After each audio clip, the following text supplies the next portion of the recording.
Hello दोस्तों, आप लोगों का एक बार फिर से स्वागत है हमारे चैनल में। दोस्तों, आज हम बात करेंगे गुलाम वंश के तीसरे शासक यानी कि इल्तुतमिश के बारे में। दोस्तों, गुलाम वंश का तीसरा शासक इल्तुतमिश था और इल्तुतमिश का जो कार्यकाल रहा वो रहा सन 1210 यानी कि आराम शाह के तुरंत बाद 1210 से 1236 के बीच।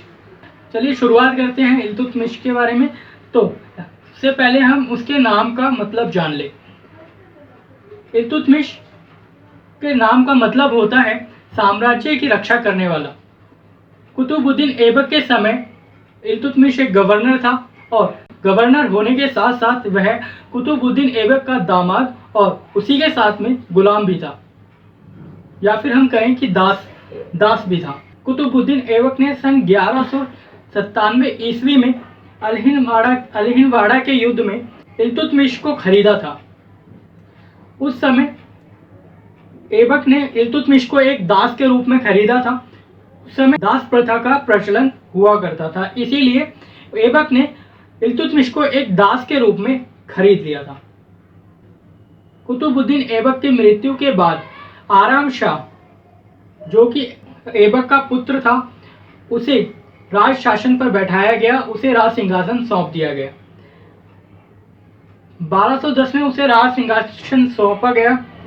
इस दौरान आराम शाह एक कायर शासक के रूप में अस्तित्व में आया। इसी कायरता का लाभ उठाते हुए इल्तुतमिश ने आराम शाह के विरुद्ध युद्ध छेड़ दिया और जूत की लड़ाई में आराम शाह को हरा दिया गया। आराम शाह की हार हुई, उसे पराजित कर दिया गया और इल्तुतमिश ने सत्ता की बागडोर संभाली, शासन संभाला और शासन को अपने तरीके से चलाना शुरू कर दिया। अब शासन पर बैठने के बाद इल्तुतमिश ने कौन कौन सी लड़ाइयां करी, हम इसके बारे में भी चर्चा करते हैं। इल्तुतमिश ने सन 1215 और 16 में यलदूज के विरुद्ध अभियान चलाया और अभियान चलाने के बाद तराइन के तीसरे युद्ध यानी कि तृतीय युद्ध में उसे पराजित कर दिया गया। इसके बाद 1228 में इल्तुतमिश ने कुबाचा के विरुद्ध भी अभियान चलाया और अभियान चलाने के बाद उसने कुबाचा को भी पराजित कर दिया। यहाँ तक कि कुबाचा को इल्तुतमिश ने सिंधु नदी में डूबने तक के लिए विवश कर दिया। और इसके बाद बात करते हैं सन 1234 की। सन 1234 में इल्तुतमिश ने मालवा को जीता। मालवा को जीतने के बाद उसने भिलशा के हिंदू देवी देवताओं के मंदिरों को और उज्जैन के महाकाल मंदिर को जमकर लूटा। इसके बाद सन 1221 ईस्वी में मंगोलों ने चंगेज खां के नेतृत्व में ख्वारिज़े पर जीत हासिल की।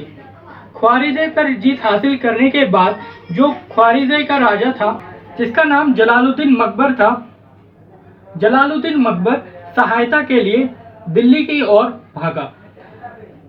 दिल्ली की ओर प्रस्थान करने के बाद जलालुद्दीन ने इल्तुतमिश से वहां मदद मांगी। ऐसा माना जाता है कि चंगेज खां जलालुद्दीन के पीछे पीछे सिंधु नदी तक आ पहुंचा था। इतिहासकारों का मानना है कि जब जलालुद्दीन ने इल्तुतमिश से उसके साम्राज्य बचाने के लिए मदद मांगी तो इल्तुतमिश ने जलालुद्दीन को साफ इनकार कर दिया। इसकी एक वजह यह रही होगी कि कहीं ना कहीं इल्तुतमिश भी अपने साम्राज्य को चंगेज खान के दौरान एक खतरा मानता था। इस दौरान इल्तुतमिश ने जलालुद्दीन की मदद ना करके अपने साम्राज्य को सुरक्षित रखा। इल्तुतमिश के सामने मुख्य समस्या यह थी कि वह अपने प्रशासन का संगठन कैसे तैयार करे, लेकिन इल्तुतमिश ने इस समस्या का समाधान भी बहुत जल्दी कर लिया और इस समस्या से निजात पा लिया। यही कारण है कि इल्तुतमिश को दिल्ली सल्तनत का वास्तविक संस्थापक माना जाता है। इल्तुतमिश ने ही दिल्ली को सबसे पहले अपनी राजधानी बनाया और यही कारण रहा कि इल्तुतमिश को दिल्ली सल्तनत का सर्वप्रथम शासक माना जाता है। इल्तुतमिश ने राजनैतिक एकता, मौद्रिक और सामाजिक व्यवस्था को सुचारू रूप से चलाने के लिए और इसको सुचारू बनाने के लिए एक संगठन की स्थापना की। उस संगठन के अंदर 40 अमीर तुर्की को नियुक्त किया गया, जिसे तुर्क-ए-चहलगानी के नाम से जाना जाता है।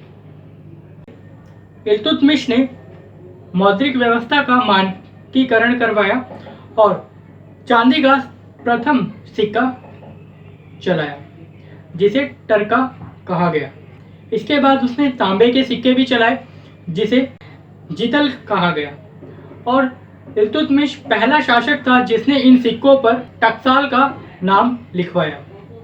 इल्तुतमिश ने सन 1229 ईस्वी में बगदाद के खलीफ से शासन करने की सदन प्राप्त की और इसीलिए इल्तुतमिश को दिल्ली सल्तनत का वैधानिक सुल्तान कहा जाता है।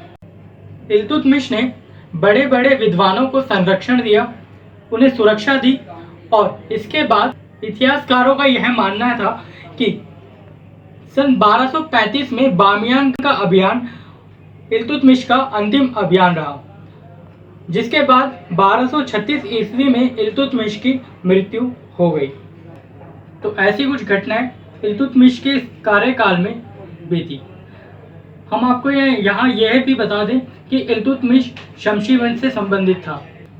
आज के लिए फिलहाल इतना ही। हमारी आपसे फिर से मुलाकात होगी गुलाम वंश के चौथे शासक के साथ एक नए पार्ट में। तब तक के लिए घर पर रहिए, खुश रहिए, सुरक्षित रहिए।